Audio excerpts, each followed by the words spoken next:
बच्चों, आज मैं आपको पाठ 12 विराम चिन्ह पढ़ाऊंगी।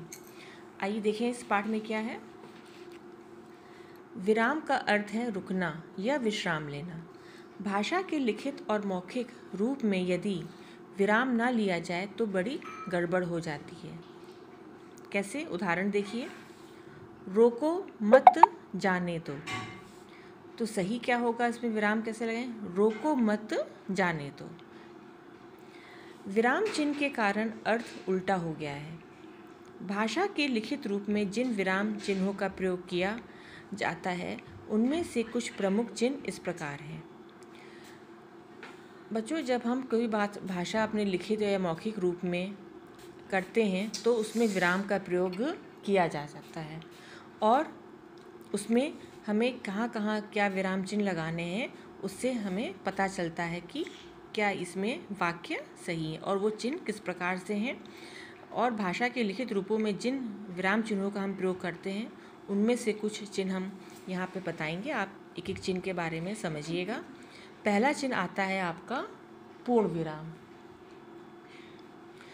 वाक्य की समाप्ति पर पूर्ण विराम चिन्ह लगाया जाता है। देखिए, ये पूर्ण विराम का चिन्ह है। जैसे राम पुस्तक पढ़ता है, वह खेल रहा था।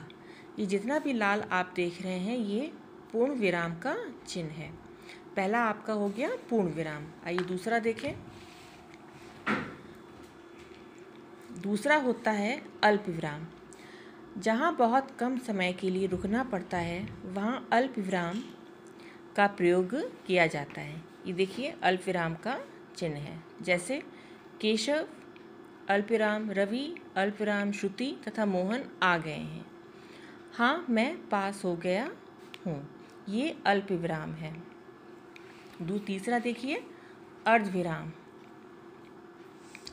जहाँ अल्प विराम से अधिक और पूर्ण विराम से कम रुकना पड़े वहाँ अर्धविराम का चिन्ह लगाया जाता है। देखिए ये अर्धविराम का चिन्ह है। जैसे वर्षा ने तबाही मचाई, मकान ढह गए, खेत डूब गए, मुझे बाज़ार से जूते और मुझे पुस्तकें और कॉपियाँ खरीदनी हैं। यहाँ पे हमने अर्धविराम का प्रयोग किया है। फिर चौथा देखिए क्या है आपका प्रश्न सूचक चिन्ह। प्रश्नवाचक वाक्य के अंत में प्रश्न सूचक चिन्ह का प्रयोग किया जाता है। ये देखिए प्रश्न सूचक का चिन्ह है। जैसे तुम कब आए, वह क्या कर रहा है। तो जब हम प्रश्न रूप में किसी से कुछ पूछते हैं तो वहाँ पे हमें प्रश्न सूचक चिन्ह लगाना पड़ता है। ये देखिए यहाँ पे प्रश्न सूचक चिन्ह लगे हुए हैं।